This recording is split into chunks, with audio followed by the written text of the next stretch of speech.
Hi everyone, welcome to the third episode now of Wigan Fan TV. I'm delighted to say that tonight we've got a special guest, Steve Mascord. Steve, thank you very much for taking the time to join me this evening. Hey Sean, is that my Toronto Wolfpack jersey? I can't find mine. Is that mine behind you? It isn't, but what I thought is over the past two episodes, what I've done is I've just had random Wigan jerseys there, and obviously I know that you're a big sort of purveyor of international rugby league, and we'll probably touch on that later on. But I thought it would be nice just to put a little Toronto sort of token up there for you. But no, it's definitely mine, and it's got unfortunately it's got Jacks on the back, which obviously doesn't play there anymore. But I wanted a Canadian player on the back when I bought it. But Steve, we've asked you to join us tonight to discuss a few things. One is your book, which I've got in front of me here. For the people at home that are watching. Nice little plug. If anybody's got any questions for Steve, use the comments box below on Facebook Live. Send your questions through either about his book or later on we're going to talk about Wigan's tour to New South Wales with Steve being from Wollongong originally. So we'll try and get some tips of places to go and maybe places not to go from Steve. Steve, on the book... I used to go in Wollongong have been closed for a decade. To touch on the book, I got it yesterday. I've read a few pages of it. I'm looking forward to reading the rest of it. It's a rugby league book, but just to read the first sentence of the first page is, "I was conceived in an insane asylum." I mean, that is just to take away the book from being a rugby league book. Obviously, you go on a bit of a journey of discovery. But can you first of all tell us why is it called Touchstones? Because I think that's a nice sort of into what exactly happens to you. Yeah, I think there was a very early in the book. I'm kind of in Huddersfield, and I think it was my Bucks party or stag do, as you say here, and I kind of I walked out into the St George's Square there, and I was in front of the George, and I thought I was to take a phone call. It was actually. Facebook Live, I think it was, or it was a FaceTime call anyway. And I realised that these were the kind of things that were the touchstones of my youth, like the George and the birthplace of rugby league. And, I think 2 days earlier I'd been to City of Manchester Stadium and I'd seen AC/DC with Axl Rose singing as a couple of touchstones thrown into one. So I kind of thought, I think like a lot of people do, you kind of make your younger self proud. But then at some point that kind of stops. You kind of go, well, where to now? I guess I've done not everything. I'm not, I'm not Prime Minister. I never became John Bon Jovi. I didn't do everything that you could possibly. I'm not a superhero or an astronaut. I didn't do everything you could possibly dream of as a kid. But I did a lot of things, that I always wanted to do. And I was around my heroes, and your heroes become your friends in my job sometimes. Sounds like a wank thing to say, but sometimes I do. So I guess you go, what now? Do I just keep doing this? You know what I mean? And I guess that's one of the sort of aspects of the book is like what do you do next? When your obsessions serve you up to a point, and then they start to become a hindrance. They start to weigh you down. And that's pretty much what the book is about. It's about identity. And the term touchstones just came to me quite naturally when I was reading the manuscript. I just thought, well, that kind of sums up a lot of what the book's about. There's a definition of touchstones right at the front, and I think when the book first arrived in the post, I was wondering why on earth is it called Touchstones? But you've got that definition in the front, and I think from reading just that first page, you can see that this isn't your normal rugby league book.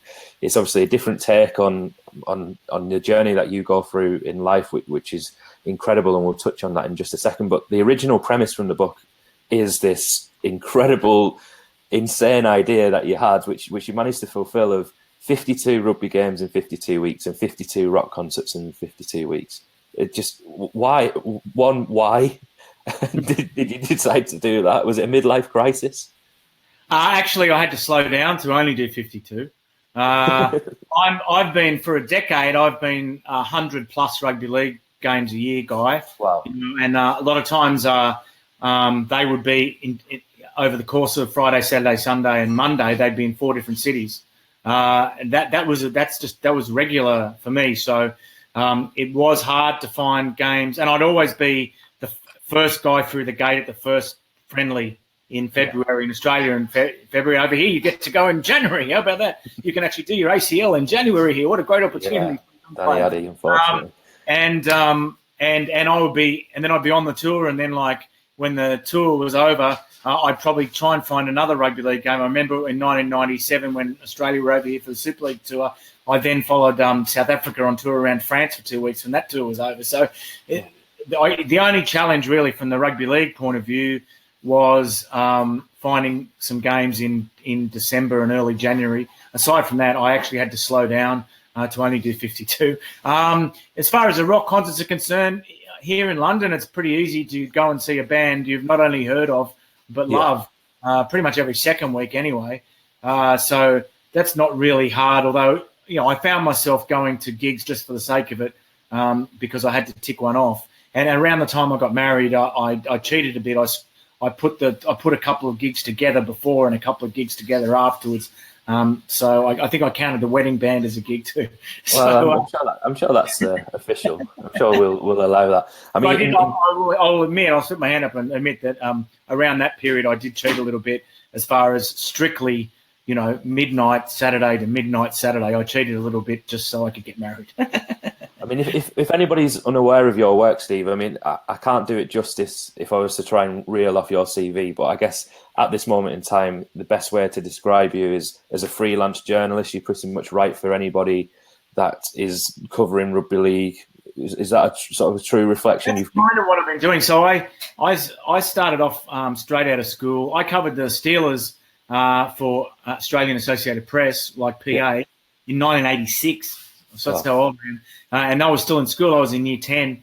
So I got a job out of high school at AAP as a cadet. And when you're a cadet, and probably I'm the last generation of people to get a job without going to university in journalism. That's, again, how old I am, like Jimmy Olsen from Superman. So I got a job, and when you're a cadet, you've got to try all sorts of different things. But I just made sure I was crap at everything else but rugby league. So I was a lifer from very early as far as rugby league is concerned. And then I was at AAP. I finished my cadetship even though my shorthand was appalling. And I was at AAP until 1994. And then I went to the Sydney Morning Herald, and I went on the last full kangaroo tour for the Sydney Morning Herald in 1994. And I stayed at the Sydney Morning Herald for a decade, and then I went to the Daily Telegraph, which is the tabloid in Sydney. Yep. I had 3 years there, and I quit without a job to go to. Picked up some work at Rugby League Week, and slowly drifted back to Fairfax as a casual. And through all that time, I was doing like the Bondi Beat column in Rugby League World, and I remember I interviewed Steve Ella before he came over. In a Parramatta dressing room, Ray Price laying on the floor wrapped in a blanket in about 1982. And that was my first story I had published in England in the old Rugby League. It was so exciting. I actually just saw the clipping when I was in my storage room just a couple of weeks ago. So, yeah, I pretty much worked for everybody who covers Rugby League regularly over the years. So now I'm kind of now pretty much relocating, here to London and starting again in many ways, and maybe even easing myself out of journalism a little bit because the industry's not in the best state at the moment. Yeah, I mean, I think if anybody doesn't recognise the name Steve Mascot, they certainly will have read some of the bits that you've done in 40/20, or in particular sort of on, which I think is a weekly basis, We've Got Issues, which is basically you picking up a topic. I think Wigan featured last week with Chris on the back of Phil Wilkinson's interview with Chris Radlinski. Going back to the book on what we've got, so we've got 2 books. We've got one for me to read, and we've got one to give away. So we gave away one of the Wiganosophy books by Matt McCauley the other night. What we're doing is, Steve, this is our 3rd episode of Wigan Fan TV, and although there's not, I love the technology. I really love the technology. I like to learn. I'm like someone who, like, as soon as I see something like this, I want to have a go at it straight away. It's like I'll probably have my own show on as soon as we get off. That's absolutely fine. I mean, I'm happy to help you, but it's gone silly, to be honest with you. We don't have too many people watching live as we're live now. We have a few people that comment, But then we did the first show on Friday night, and I think we were up to 17,000 views on Facebook and like 11,000 views on YouTube. It just went absolutely silly. So I think one of those reasons was the competition that we had with everybody sharing it and people just watching it. So thank you so much. But again, we're going to run a competition.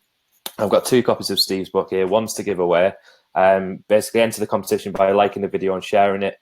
We're going to do the draw for that book tomorrow evening. I've got Simon Fox joining me tomorrow night, who's the general manager at the Scholars, having a conversation with him. Are you going to the Scholars game on Friday? Well, not only that, this is like a perfect segue that we cooked. It's as if we cooked it up beforehand, because one of the things I'm involved in now with Phil Brown, who runs Tri-Tag Rugby UK, is Mascot Browns, which is a merch business, and we're selling international rugby league merch and giving money back to the federation. So far, we're stocking Fiji, PNG, United States, and Ireland, and we're getting those tartan Scottish shorts soon. We expect them to go crazy. So we're actually got a stall at the Capital Challenge on Friday. So it's Simon. Yeah, we've been exchanging emails with him, and it's our first physical store. We're actually until now we've just sold stuff in the mail. So we're very, very excited about Friday. Actually, I'll definitely be there, and I'll definitely have some copies of the book. We're getting them. Phil Kaplan is sending them down by courier tomorrow. So we're going to have a bunch of books there on Friday. One of the reasons why I wanted to get you on, Steve, is this, again, another nice segue into Wigan's tour to Wollongong and the game in Sydney. And what I thought would be one of the reasons why I wanted your book is so perhaps I can read it on the plane journey over there. I've put your website on the screen now, Steve. Is that the best place for people to find your book? Just on to order the book. Just go to stevemascord.com, and there's like a blurb about the book that is always at the top of the page, and underneath there's like the little circle flags, and we're put it on the screen for you. Wow, that's incredible! I love this technology. So the first item, that's it. The first item when you scroll down. Did this take long to learn how to do all this stuff, or is it? To be honest, Steve, I'm still learning. I'm just hoping that nothing goes too wrong whilst I'm doing it, but try and scroll down and see. So anyway, there's at the bottom there's all these flags, and obviously wherever you live, I assume that most of you watching in the UK. But if you live in Singapore, you can buy a book.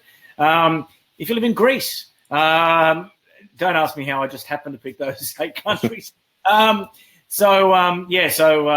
Just click there, and it's 14 quid, and I've been doing this since the book came out in Australia in, I guess, July, August, and it's just been an incredible experience. I was just thinking the other day, like, if you do something creative, people want to support you. It's a weird thing. I guess I've always looked at it from the outside, like musicians. I've always seen musicians and how people kind of suck up to them, and they're always trying to help them and give them free things and all this sort of stuff. And there's just something about it that people are very generous. They appreciate you doing something creative, and sometimes what you get out of it isn't financial. In this case, it hasn't been yet. Movie rights are still available if anyone's looking in Hollywood. But it's been the best experience of my life. Just so many great things have happened out of it. I mean, surely you've already got the contacts for the movie, because on the back Russell Crowe's there, so you've got the contacts for Hollywood straight away.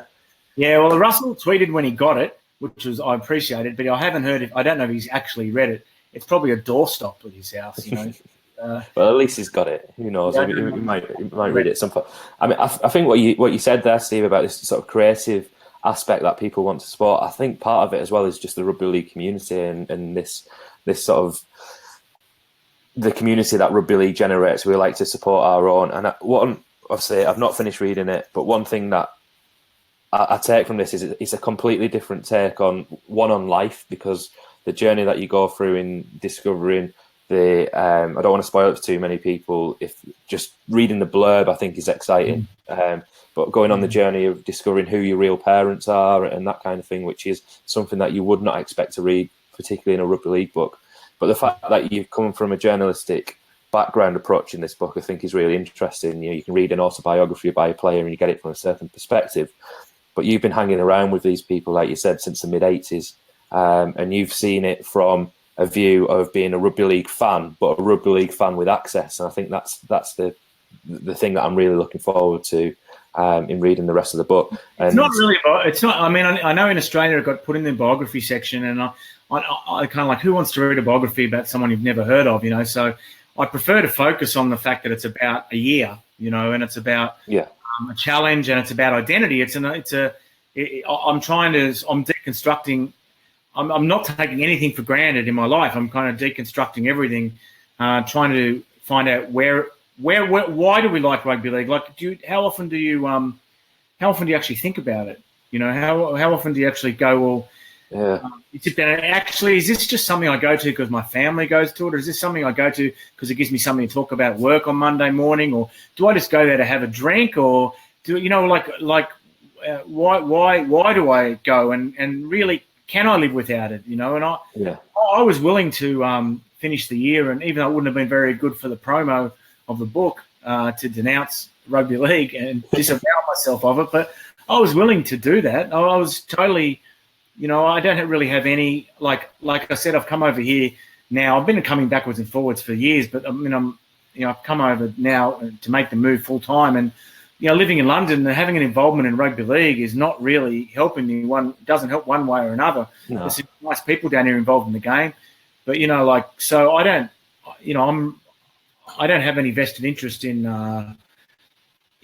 staying involved if I don't feel any attachment to it anymore. So the book is actually about me, that thought process. It actually starts with, I think I say very early in the book, I was behind a Stobart lorry on the way back from a game, and I was like saying, well, how tragic are those people who just sit outside the depots and they watch the lorries come in and out and they mark down which ones come in and out. Oh, that's tragic. It's tragic. But am I any less tragic or any less of an anorak or a train spotter or a Sano with the things I do with rugby league? And the bands I go and see, guys who used to have, hair up to the sky who now are bald and can't fit in their leather pants, what am I doing? Why am I doing this? You know what I mean?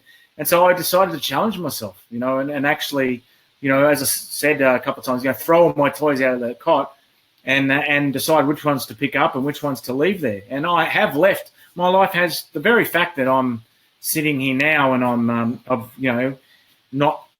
got a career back home if I want it for as long as I want it, and I don't want it, So, the very fact that I've made that decision, if I hadn't gone through the process of writing the book, I don't think I would have been in a position to make this decision, Yeah. I mean, just to give a sort of quick overview of Wigan feature in the book, the last game I think that you go to when I flick through to the end is the first game of last season at Salford. And I was trying to flick through beforehand to go, I'm sure we must have been to the same gig at some point as well.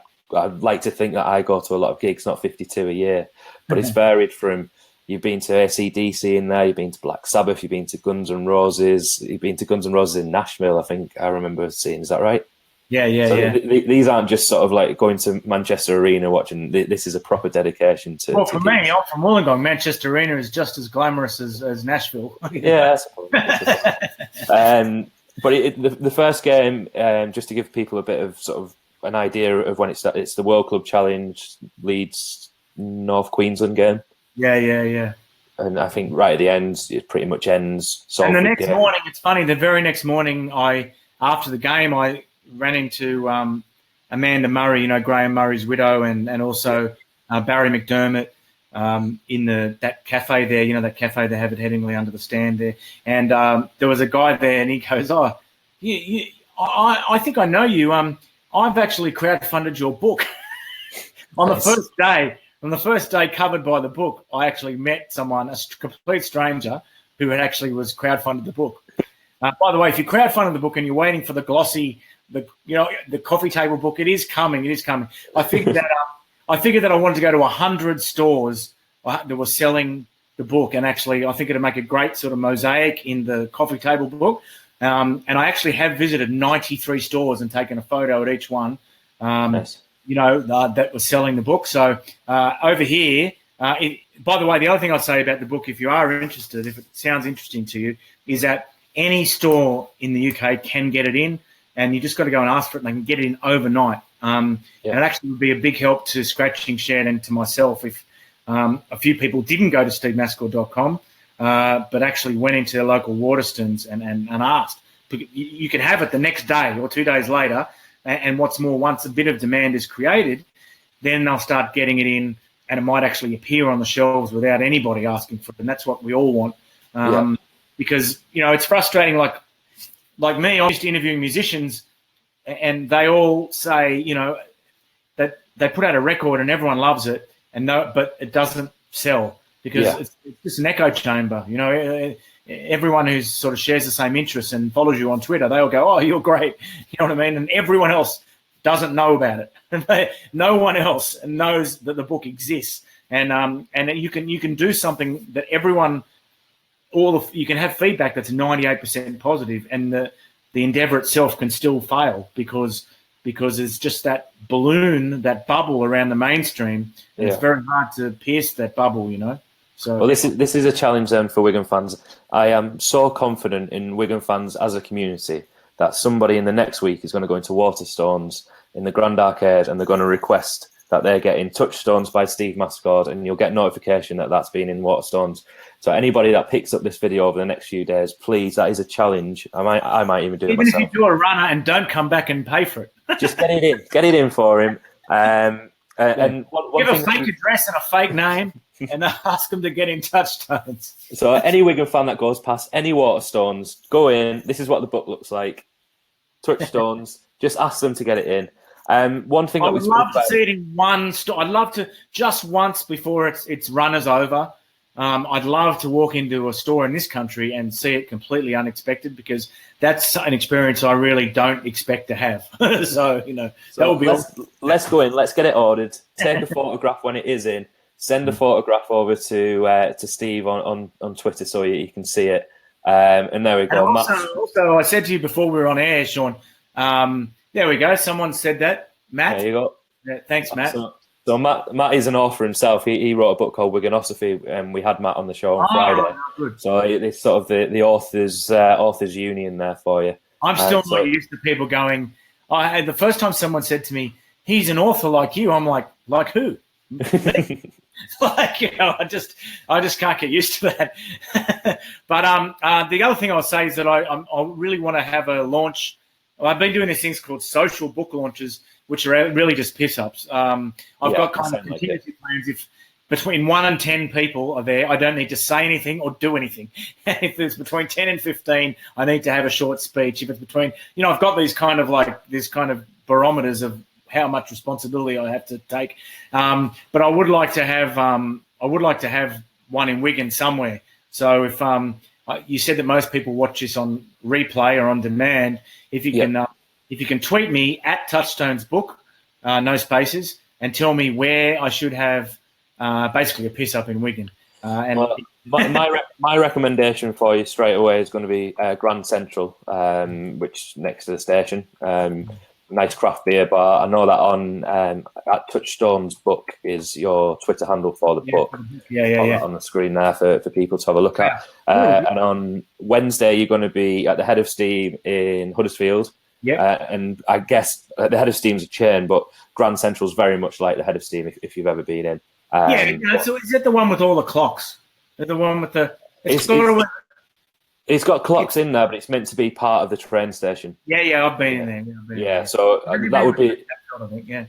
I'm sure we can get that sorted. I'm sure we can get that sorted for you, yeah. I'm sure, again, somebody on here will sort it, and we'll do it to coincide with when the Riversiders walk out of a Riversiders meeting, and they can come in and they'll buy the book for you. But it'd be good. Well, you don't have to buy anything. It's just a chance to get out and say hello to everybody. It's another excuse to go for a beer, really. But I've had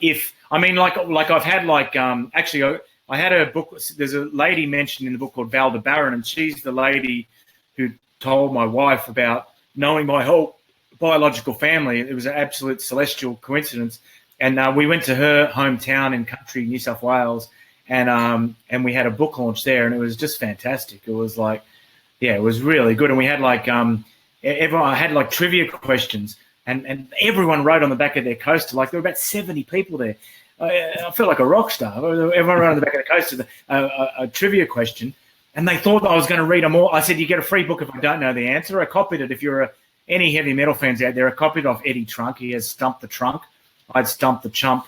And it was just, if I can't answer if I couldn't answer the question, you get a free book. But they expected me to read all 70 and potentially give away 65 books. And I was like, they were very disappointed when I picked one out and I got the answer. And I was like, no one gets them. I felt guilty. I kept doing it until I got one wrong. But no, it was but they've been great. Like all the launches have been. I said with them, the most we've had was probably that one, 70 people, 65, 70 people. The least we had was one. Okay. I'm sure we can do better from I'm not big enough to have a book launch in Los Angeles, I found out. But the one guy who showed up was Ben Everell, he's a reporter and a former referee. Okay. So we just ate pizza and drank, and then we went to the Rainbow Bar and Grill, and I saw a guy, I know that guy. So I got on Wikipedia as a guitarist from Faster Pussycat. I'm like, we're already drunk, and I said, they're in the book, Faster Pussycat are in the book. And he goes, oh, go and give him a book. And I'm like, no, don't. And when this guy was single, he was always the guy who would front up to the girls, and so I couldn't keep him away from the guitarist from Faster Pussycat. So the worst attended book launch I had finished with my friend chasing the guitarist from Faster Pussycat down Sunset Boulevard, raving a book over his head. Here, take this. So that was the bad one. That was the bad book launch. So sounds like you've got the second book already sorted then. Yeah. They've all been a lot of fun, Before I let you go, Steve, I don't want to take up too much of your time, but I obviously want to sort of pick your brains. Yours, I'll shut up. No, honestly, I want to obviously pick your brains about Wigan and Hull going down to New South Wales. But like I said, in particular, Wollongong. First of all, what do you think about the tour? Is this a good thing that Wigan initiating? And what can fans who are going down to Wollongong in particular expect from a man from Wollongong himself? Well, firstly, I congratulate you for spelling Wollongong right, because a lot of people from this part of the world often spell it W-O-O, and it's actually spelt Wollongong.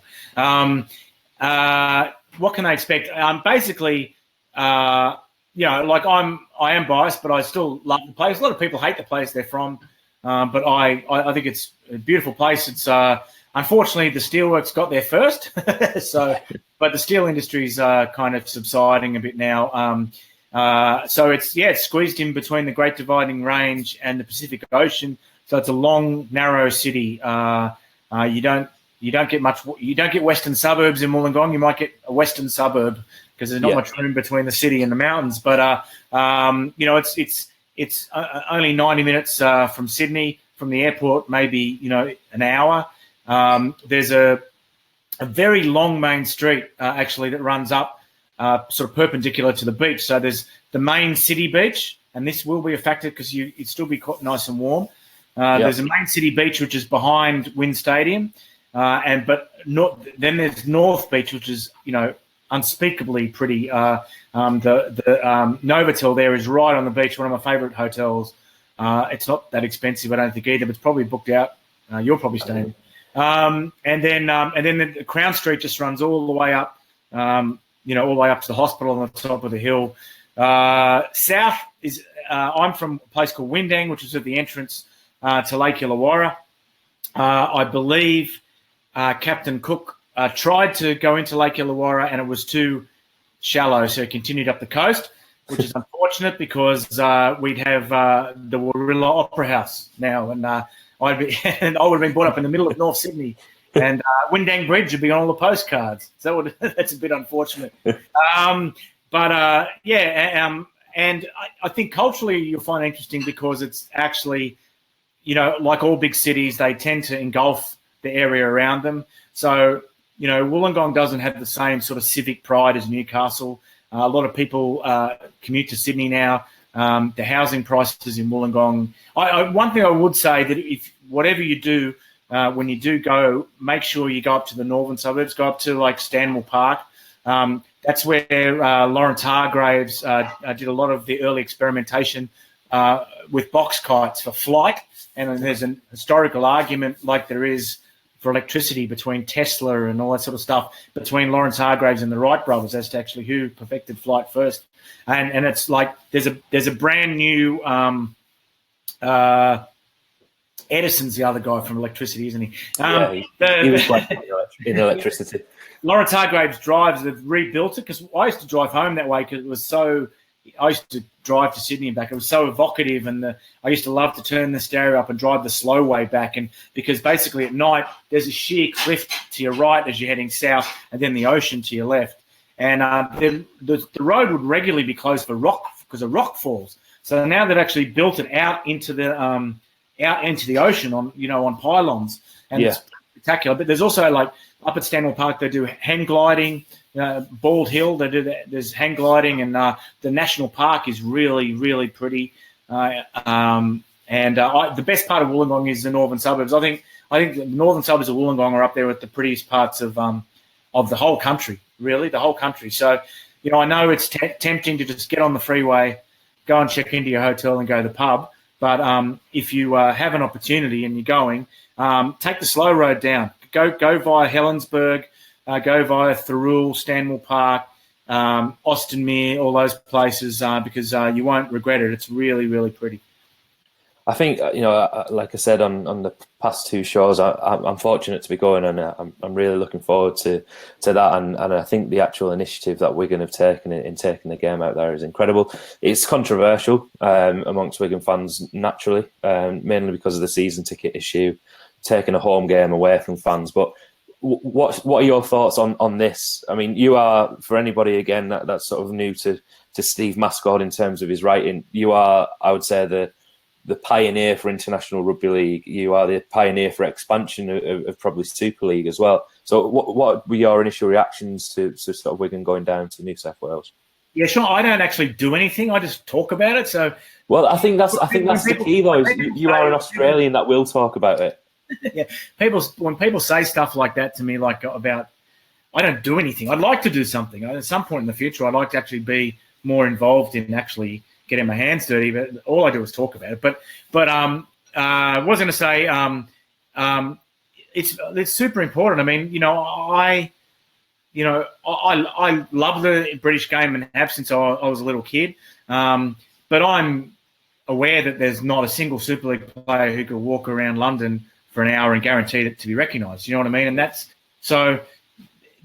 David Gallop used to say, "Fish where the fish are." There are rugby league fans in Australia who are not being serviced by the National Rugby League. The National Rugby League has no plans to expand.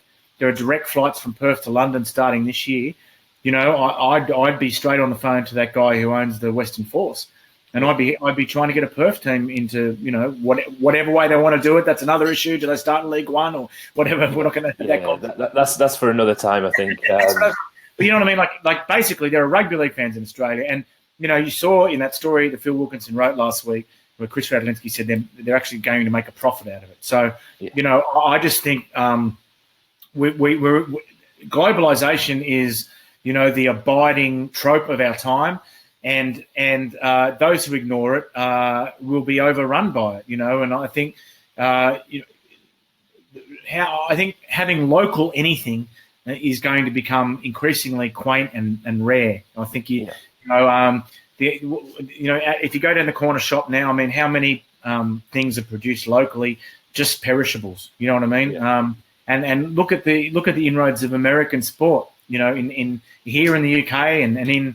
I mean, I wrote in this thing last week about this game, actually, that, when I was a kid, like, gridiron was something on Laverne and Shirley or Happy Days, and now it's something on my phone.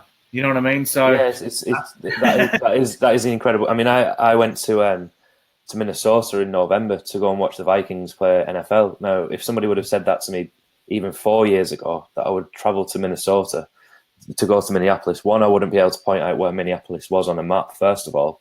And then, but yeah, it was in 1990 interviewed Motley Crue. At First Avenue, were they playing, or were they playing at the stadium? No, they're playing at St. Paul's Centre. It's been knocked down. Yeah. So St. Paul, convention centre they played at. It's been knocked down. It's been gone for 15 years. Yeah. But that's the thing. No. This is the thing that you touch on. Is this globalization? Which is we're in 2018. That is the way that life goes.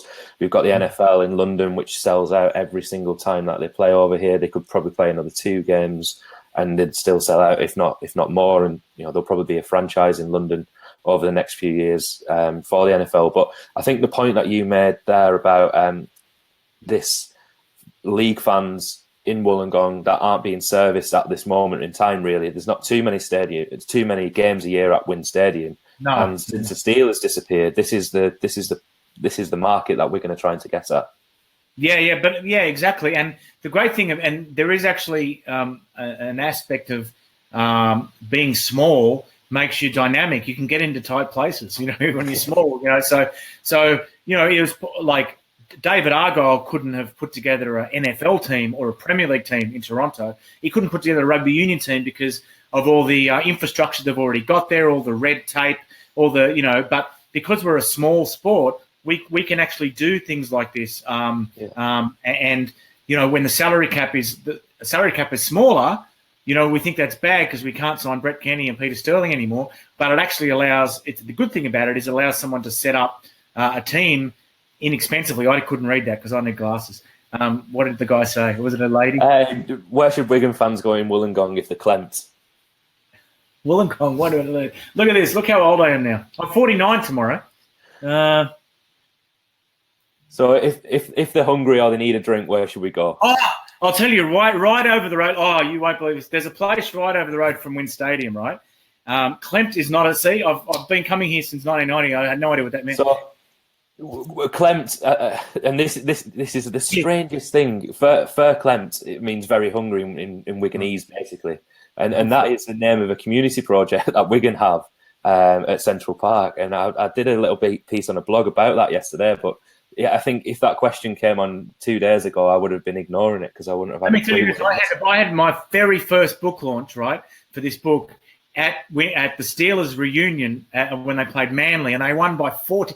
Dragons won like 47-0, right? And all these old Steelers players who were my heroes as kids were there.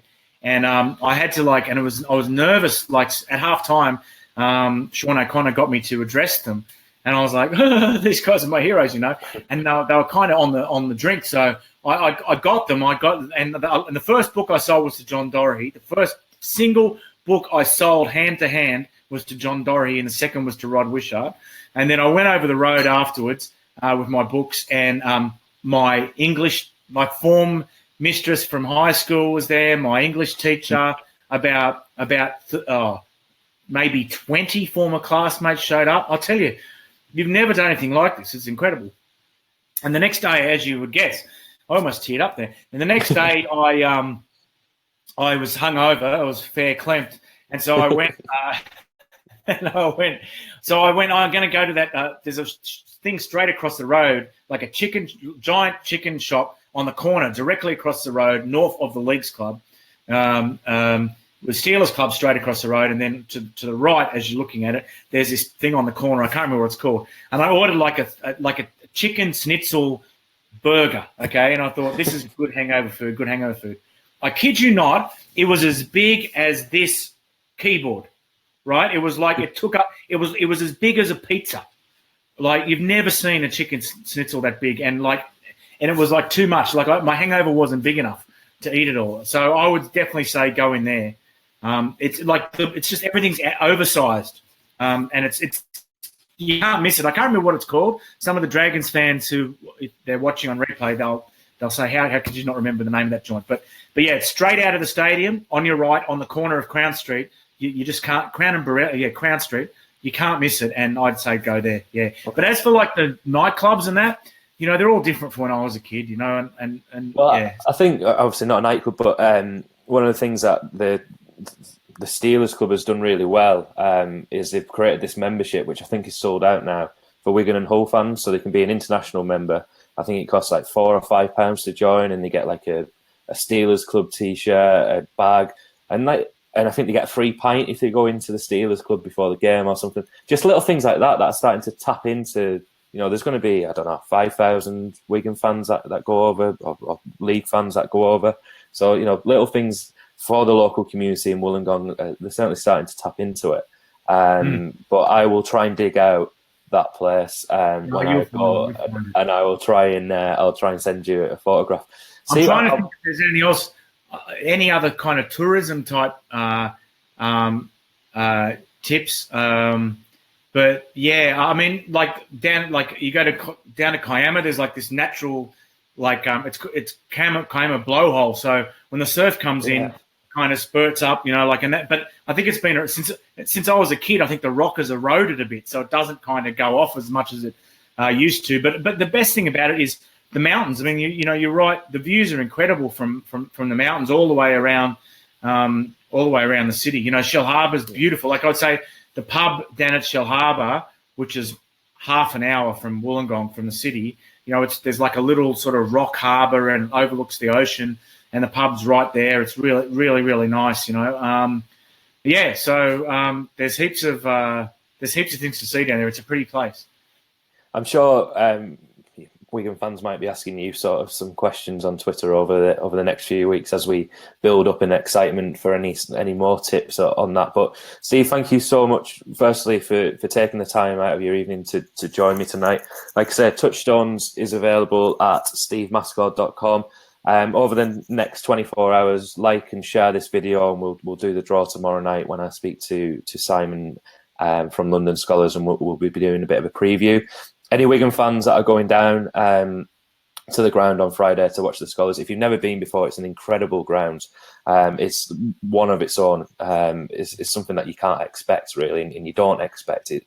You can't really see it. Yeah, it is. Challenge. Unfortunately, I'll be selling jerseys and books and keeping away from the beer this time, which will be a different experience. But yeah, come and say hello. As I said, Mascot Browns going to have a table there, and we're gonna have a couple of boxes of books. And someone said, I'll only buy a book if you write Raiders suck in it. I'll write anything in a book to sell a book. So I'll have some bunch of books, and we're gonna have some really cool international rugby league merch at really good prices as well. And if you want to talk about Wollongong, or you want to put me in your suitcase and take me home for a week, then you can. And thanks for letting me bend your ear tonight. Thank you. It's not a problem, Steve. Thank you so much for joining me. And like I said, anybody that's watching will be live tomorrow night, previewing the Scholars game. But Steve, again, thank you so much for tonight, and best of luck with Friday and the book launch next Wednesday. And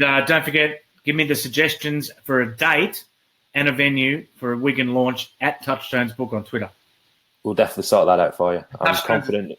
Touchstones Book is also on Facebook as well. Excellent.